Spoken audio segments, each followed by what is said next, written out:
Përshëndetje të nderuar miq, do të shkojmë në Kosovë, do të flasim për situatën politike dhe jo vetëm me gazetarin Faton Mehmeti, njohës mjaftimisht zhvillimeve politike me shumë shkrime dhe analiza në Botasot, pra në gazetën Botasot, por edhe në media të tjera vizive, por dhe shtypi i shkruar në Kosovë. Faton, përshëndetje dhe faleminderit shumë. Përshëndetje zotri Balla, përshëndetje ju dhe gjithë shikuesit e programit tuaj. Faleminderit. Sot është seanca e 4 për Kuvendin e Kosovës, ku në rendit është zgjedhja e kryetarit dhe 2 nënkryetarëve. Ju pak ditë më parë, por edhe her pas here në rrjetet sociale dhe në shkrimet në media jeni shprehur që Albin Kurti i ka votat, madje jeni drejtuar që ec përpara ose liro rrugën. Tani pse nuk po vazhdon përpara? Realisht Albin Kurti ka votat, pra ka një marrëveshje me nismën, me zotrin Limaj në parem, ka një marrëveshje verbale, mirë po janë disa çështje teknike që po e vështirësojnë në nënshkrimin e kësaj marrëveshje, me çka edhe zotri Kurti do t'i kishte 61 vota, pra të mjaftueshme për të formuar institucionet e reja. Mirë po ajo që sipas burimeve që ne posedojmë, por që nuk janë dalë në publik, pengesat kanë dalë për shkak se zotri Limaj ka parashtruar disa kërkesa që njëra ndër tyre është ulja e normës, po themi, për ty në kuvend, pra pragu zgjedhor. Që është aktualisht po mendon për zgjedhjet e tjera. Se zotri Limaj e di që nuk ka më kujt i bashkangjitet për shkak se zotri Haradinaj ndjeti tradhtuar nga ai, dhe në këtë kuptim këtu situash ka ngec realizimi i kësaj marrëveshje. Ndërsa zotri Kurti nuk është interesuar për këtë marrëveshje, ai përkundrazi është interesuar që mos të arrihet kjo, sepse parashikon se zgjedhjet e ardhshme që parashikohet që të jenë pas 10 muaje, pra kështu parashikohet për shkak që zgjedhja e presidentit vendit nuk mund bëhet në këtë hendek që është krijuar. Zotri Kurti i po mendon për zgjedhjet e ardhshme, pra që kur të vjen pas 10 muaje aleanca, pra zotri Haradinaj as zotri Limaj të mos jenë më pjesë e kuvendit, me çka edhe rrjedhimisht vota do t'i kalonin partisë me gjashtë partisë tij. Kështu që në këtë kuptim është çështje kalkulimi vota ashtu për zgjedhjet e ardhshme, arsyeja pse nuk po arrihet kjo marrëveshje. Pra, Albulena Haxhiu është një provokim ishte provokim. Ishte provokim sepse pse opozita pse ra brenda, pse nuk e votoi? Sepse zonja Haxhiu është mes 4 ose 5 personave vendosje që po themi kanë armiqësi shumë të vrasht me opozitën, dhe zotri Kurti e ka vë për ta provokuar opozitën, sepse ai e di nuk e ka kandidu për të votuar, sepse ai e dinte që votat nuk i kishte, pra nuk ishte një marrëveshje me zotrin Limaj me çka do t'ja mundsonte, dhe kishte frikë ta kandidonte zotri Konjumsin, sepse ai mund t'i merrte votat, dhe me marrjen e tij atë do tynte afati 15 ditë për ta formuar qeverinë. Dhe zotri Kurti duke mos rënë këtë kurt, mirë po opozita mendoj që ka gabuar, sepse opozita për ta bërë lojë më interesant do doj ta vazhdonte, dhe zotri Kurti do të vinte para një akti të kryem. Brenda 15 ditë ai do të mund me çdo kusht ta formonte qeverinë edhe do të ishte në një situatë shumë cikletshme. Por ata në seancën e sotme mendoni që opozita do ta korrigjojë këtë rënien kurth, pra do dalë nga ky kurth, apo Kurti do kalojë në një plan B? Ka mundësi që të ketë arritur një marrëveshje mbram mes zotrit Kurtit dhe zotrit Limaj, këtë nuk e dim, sepse imagjino, unë kam, po themi si gazetar, biseda dhe me njerëz të vetëvendosur, me deputet cilët nuk e din, pra janë vetëm 2-3 vetë brenda vetëvendosis që e din për marrëveshjen tjetër nuk e din, pra është aq si me thonë, hendek është kriju një lloj mes pabesisë se mos po rrjedh informacioni, edhe vetëm 2-3 njerëz pra e din. Pra di vetëm Kurti, Dejona dhe ndonjë tjetër. Edhe zotri Limaj, pra nuk din nëse është arrit. Mirë po nëse nuk është arrit, që deri me tani nuk kemi informacion për të kundërtën e saj, atëherë i bie që përsëritet i njëjti skenar. Pra nuk pritet që, sepse tashti me ligjin e ri, brenda 48 ore çdo herë duhet mlidhet kuvendi, pra me rregullore 3. Megjithse kushtetuta këtë përjashton, mirë po këta po interpretojnë një rregullore që ka dalë sfundit ashtu. Po dhe për këtë ju jeni shprehur që të dorëzojnë mandatet. Unë besoj që zotri Kurti është dashur po themi që në momentin që nuk e ka arrit atë që ka dëshiru, të bëjë një koalicion me njërën prej partive të mëdha, LDK ose PDK, për të siguru një 4 vjeçar, po themi që qëndrushëm. Në të kundërtën, çdo matematik tjetër është një matematik krize, dhe mendoj që zotri Kurti nuk e ka pas, si me thonë, të nevojshme këtë situatë, edhe opozita do të ishte, besoj, edhe e favorshme për zotri Kurtin që ta merrte bashkarisht qeverisjen për 10 muaj, sepse zotrit Kurti do t'i interesante që ata ta kalonin pra asociacionin që pritet, dhe zotri Kurti duke qenë se e ka promovu gjithmonë veten si kundërshtari i saj, mund të bie në një presion të madh të zotrit Trump, dhe me çka do të akuzohet pastaj prej opozitës që nuk i kanë bërë qëndrimin. Në këtë kuptim, besoj që zotri Kurti është dashur që të tjalin të opozitës, po themi, për 10 muaj ta përmend të qeverin, të kalon të këto pengesat, pastaj ku janë zgjedhja presidentit, do të hynte, si me thonë, me një avantazh më të madh në zgjedhje, bashkë me zonjën Osmani do të hynin prap si dy njerëz cilët e kanë dominu skenën politike, po themi, me vota në këto 5-6 vitet e fundit. Faton, ju përveç se situatës në përgjithësi jeni njohës i mirë edhe brenda LTK-s, përveç fortave të tjera. Po, nga kontaktet tuaja, a ka shanse, sepse kishte shkrime të shumta në media dhe aludime që nga çaja në fraksion e LTK-s një pjesë ndoshta mund t'i bashkoj Kurtit. Ekziston me kjo mundësi? Realisht LDK për gjitha partive është parti që ka shumë fraksione. Pra, është një rrym e rrugovistave, që i kanë qëndru linjës presidentit Rugova, edhe aty janë kriju, edhe aty brenda po themi një segment i caktuar, me politikën e tij zotri Avdiqiku i kanë dalë, disa i ka ofër vetës, e ka bërë njërin në kryetar, njërin e ka largu prej partisë. Pastaj ekziston një rrym, po themi me e zotrit Isa Mustafa, pra, që janë më të afërt, edhe ku bën pjesë zotri Haziri, që janë më të afërt me PDK-n. Është një rrym tjetër me zotrin Avdiqiku që konsiderohen më modern, që ne jemi më modern, mirë po mbështetemi pra në linjën e presidentit Rugova.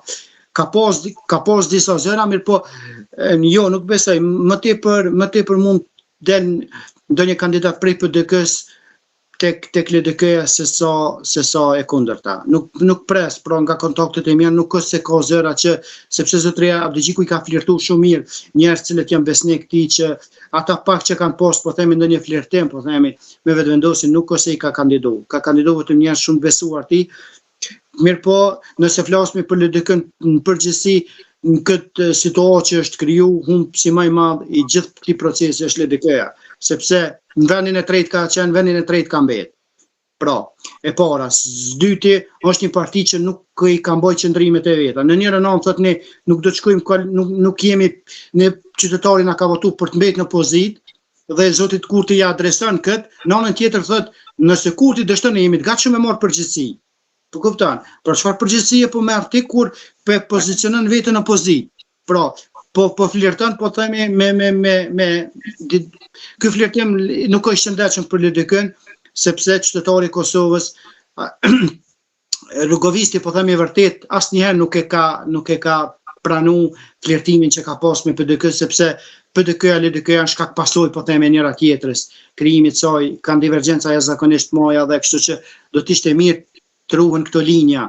Edhe zotri Kurti, zotri Avdiqiku, unë mendoj, pavarësisht se zotri Kurti është kryeministër dhe luftën e tij më të madhe e ka me PDK-n, pra, vetëm kur shkputet prej PDK-s, LDK-ja mund të ecë përpara.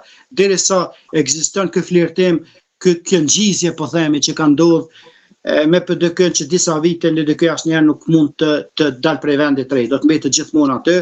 Me gjas, nëse shkut zgjedhje, premisat janë që LDK-ja të ketë rënje, nuk mund të ketë ngritje për shkak se nuk ka mbajtur qëndrime dinjitoze. Po përsëris prap, me njëri si thotë do të mbetemi në opozitë, tjetri si thotë do të marrmi përgjegjësi. Çfarë është kjo atë? Kjo është një hipokrizi e qartë, një partie që nuk po arrin të del në rrugën e vet, pra nuk po arrin të del në linjën e saj të presidentit Rugova. Një parti që ishte e njohur për mbajtjen e fjalës, mbajtjen e qëndrimeve, partisë nacionaliste dhe parti që interesin e shtetit e vend të gjithmonë para interesa partijake. Kujtojmë që zotri Bolla, presidenti Rugova, i kishte dikon mbi 50% i kishte fituar zgjedhjet edhe prap bëri koalicion. Po themi jala kryeministrin zotrit Haradinaj. Pra ishte njëri që nuk kishte jetur për pushtet, mirë po ishte interesuar që të ecin proceset përpara. Këtë LDK nuk po arrin asnjëherë ta bëj. Thjesht qëllimi kryesor është që zotri Avdixhiku të bëhet kryeministër, për ta nuk ka interesa tjera. Ju vetëm tani në fund ma përmendet zotin Haradinaj në mënyrë indirekte për të kaluarën. Në analizën tuaj që ju bë deri tani për të tashmen nuk zuri vend Haradinaj. Çfarë po ndodh me AK-n? Jo, Haradinaj është një fantoz politike. Ai nuk ka ai po themi jetë politike, ka mbaruar jeta e tij politike. Zotri Haradinaj ka vdek politikisht momentin kur e ka nënshku marrëveshjen e Çakorit. Aty ka vdek politikisht sepse atëherë ishte, si më thon, populariteti i tij kur e kundërshtonte Çakorin, pra dhënien e malit zi 8200 hektar. Zotri Haradinaj kishte një popularitet shumë të madh tek qytetarët, edhe ishte ai, po themi, ai luftari politik që nuk lëshonte pemë për trojet shqiptare. Dhe në momentin që kryeministër, e lëshoi, po themi, Bajrakun. Tha, le të shkon Çakori, unë u bëra kryeministër. Pra prej aty, po themi, prej 2017-2019 zotri Haradinaj ka qenë kryeministër, pra zotri Limaj ka qenë zëvendës kryeministër, pra për ato 2 vjet zotri Haradinaj i dha fund karrierës tij politike dhe vetëm është në rënje. Imagjino mos ishte zotri Limaj nuk do ta kalonte as pragun. Pra ka mbet me 5 deputet aktualisht, o detyruar me marrin deputet për minoriteteve tjera, i cili është i afërt me listën serbe, Adem Hoxha, sepse rregulloria parashit që duhet të jenë 6 deputet për ta formuar grupin parlamentar, është detyruar pra ta merr një minoritet për me formuar grupin parlamentar. Pra zotri Haradinaj është fantoz politike, kufun politika, po si çdo nishone, ai nuk ka më. Dhe kështu që vetëm janë krekosit e tij të fundit në zgjedhjet kudo që të bën, ai është sigurt që nuk e kalon pragun. Nuk e kalon asnjë mënyrë përveç një gjasë është e madhe që të merr këto minoritete duhet ta baljen e të bëjnë një koalicion me minoritetet, me partitë shqiptare e ka kryer punën e tij. Pra, dalim tek ajo që ju shkruani që derisa vlla Çakori mund t'japë dhe një komunë për bosnjakët. Po është ngjarje çdo gjë të bëj vetëm për me siguru mbjetesën e tij politike. Për shkak të kësaj deklarate zonja Bolja ka ndryshuar qendrimin ndaj zotrit Kurti, sepse i kishte premtuar në 2 takime i kishte mbajtur me zotrin Kurti. Zotri Kurti i kishte pranuar kërkesë, ai kishte 2 kërkesa, kërkesën e parë për ta marrë ministri dhe kërkesën e dytë për me formuar një komunë të veçantë të minoritetit bosnjak. Zotri Kurti të parën e kishte aprovuar, pra për t'ia dhënë një ministri, dhe së dyti i kishte thënë që kjo kërkesë do të shqyrtohet në fazat më vonshme. Dhe ishte rënë dakord. Mirë, po ndërhyrja e zotrit Haradinaj bëri që zonja Bolla të ndryshonte qendrimin dhe tash po thotë që unë do të mbetem në opozitë. Dhe ekziston shumë një premes i madh që ajo të kalojnë grupin parlamentar të AK-s. Si përfundim, ju si prisni që të mbyllet e gjithë situata politike? E kemi një ngërç që ishte e kem pasur edhe në vitin 2013 një ngërç politik ku për 6 muaj ishin bllokuar institucionet, pra sepse nuk ka një afat, këta po shfrytëzojnë mungesën e një afati, sepse ligji ose rregulloria nuk e parashikon një afat kohor që kur duhet zgjidhet kryetari i kuvendit. Pra, këta është një blokadë totale. Ka mundësi që vetëm nëse zotri Limaj bët në kryetar, nëse zotri Kurti i përmbush kërkesën e tij. Mirë po, thellë zotri Kurti nuk është interesuar, si më thonë, me formuar institucione. Qëllimi i tij kryesor është me shku në zgjedhje.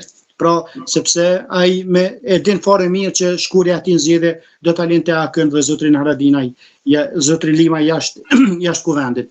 Kështu që vetëm nëse zotri Limaj e ka dorë, po them nëse ai lëshon pemë prej kërkesave të tij, që zotri Kurti do të vinte para një akti të krymë, po themi që nuk do të s'kishte kam më ambajt, për ndryshe, unë e shoh edhe sot njëjtin skenar përsëritjen, përveç nëse hipotetikisht është arrit një marrëveshje në orë të vona të mbrëmshme, për ndryshe pritet i njëjti skenar siç ka qenë ditës së shtunë. Pra mi gur, siç e kemi shprehjen e mi gur vret dy zoq, në zgjedhjet e reja Kurti ndan Haradinaj dhe Limaj që mbeten të dy jashtë. Po këtë lojë e ka luajtur. Pro e ka shput zotrin Limaj edhe nuk po ja provon kërkesat e tij. Pra e ka kriju një hendek mes atyre dyve dhe të dy do t'i lënë të pramen e gori i vëra dy zot, të dy t'i lënë jashtë parlamentit, kështu që e forcon pozitën e tij. Paton, më lejo të kaloj edhe te situata e aktualitetit, kemi aksion të fundit që është raportuar sot në mediat në Kosovë, në Kaçanik. Një operacion i gjerë, po çfarë ka realisht në thelb, se duket sikur është edhe një hetim i gjerë që ka çuar këtu. Po, është vrasja e policit Muhamet Lika para 2 javësh, një polic i njohur si një njeri jashtëzakonisht i dashur, ish luftëtar i UÇK-s, i cili nuk kishte asnjë problem me njerëz, kishte në opinion publik ka ekzistuar një respekt jashtëzakonisht madh. Vrasja e tij ka çuar në aksion sot policisë ku janë si më thon, në aksion janë 350 polic po marrin pjesë për të kapur një grup, sepse nuk bëhet fjalë vetëm për një person. Po e vrasi ti thu që është një 18 vjeçar dhe krejt arsyeja sipas burimeve që ne kemi del të jetë për shkak të një sekti fetar, po themi të këtyre mujahedinëve, cilët policia i ndjerë, thu që i ka me urdhër të prokurorisë natyrisht ka bërë disa arrestime të këtyre grupacioneve. Siç e dim, Kosovë, pollëmbisët shqiptare Kaçaniku është baza, po themi, është si më thonë eselia, po themi, thojza e grupeve ekstremiste, edhe Lavdrim Muhaxheri vjen nga i rajon, nga i vend, kështu që thuhet që janë një grupacion i madh me sektrit fetar mujahedin, cilët janë arrestuar dhe cilët e kanë nxit edhe e kanë kryer vrasjen e policit. Aktualisht është duke vazhduar operacioni i madh, deri më tani numri thuhet dikon janë 20 deri tash 20-30, se numri po shkon duke u rritur i të arrestuarve dhe prokuroria do të shikoj se kush ka marrë pjesë rolin e secilit pastaj për ta flirtuar deri për atë skaletën e tyre dhe deri për të ardhur deri te grupacioni sado që ka qenë që ka organizuar vrasjen. Thuhet që po themi një 18 vjeçar ka kryer vrasjen bashkë me një person tjetër edhe ai po ashtu nuk ka qenë më i madh se më ose 20 vjet. Pra janë 2-3 cilët po themi ju ka shpërlar truri nga këto grupacione, të cilët kushdo që del kundër tyre i vrasin ose i asgjësojnë ose i burgosin ose i eliminojnë në forma tjera. Kështu që është situatë vërtet alarmante sepse ne shqiptarët asnjë nuk është që kemi pasi me thon traditën tonë këtu rrejtjen fetare, kështu që këto janë premiset e para, por për më tepër do të njoftohemi edhe në vazhdimsi sepse operacioni po vazhdon dhe trejat pritën të dalin vazhdim. Paton, ju lutem edhe diçka të fundit kam, ju pak ditë më parë gjatë një emisioni ku ishit i ftuar tek Klan Kosova Today, ku po diskutoi rasti i Ervis Martinajt, vrasjes që ndodhi në Lezhë, një atentati në Tiranë, një shprehur për këtë rast në gjykimin dhe mendimin tuaj, nga ndoshta informacione, analiza dhe gjithçka tjetër, pa perceptim, njohuri që keni, mendoni që ky personazh mund të jetë gjallë dhe mund të fshihet në Dubai? Po, siç e dim, gjithë grupacioni bandat kriminale janë strehun Dubai sepse Dubai nuk e ekstradon, po themi, nuk e ka ekstradu, po themi, këto bandat kriminale, dhe duke qenë për një arsye shumë thjeshtë, zotri Ves Martinaj nuk ka kufum. Pra, përdesa nuk ka kufum, gjithmonë aludimet thonë se mund të jetë gjallë. Edhe në gjykimin tim mund të jetë gjallë për shkak se zhdukja e tij është taktike për të orientuar spori kundërshtar të tij politik dhe për të larguar ndjekjen e policisë. Si është e mundur që gjithë kundërshtarët e tij po vriten? Domethënë një fantazm që po vret. Një fantazm po vret. Pra,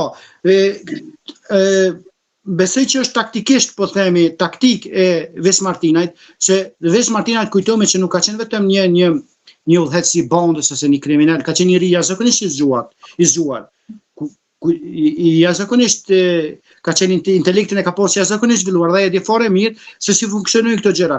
Duke qenë ai gjallë, gjithë po themi grupacione tjera do ta kishin fokusin për ta eliminuar këtë. Kështu që ky i ka orientuar grupacionet edhe po i vret një nga një kundërshtorët e tij. Kështu që në gjykimin tim, në analizën time, po edhe në intuitën, edhe sepse ne nuk ose kem fakt gjallë që e kem parë atë, po në intuitën sepse gazetaria zhvillohet edhe me intuitë edhe me informacione. Në qoftë do kishte fakt e para do ishte reaguar policia.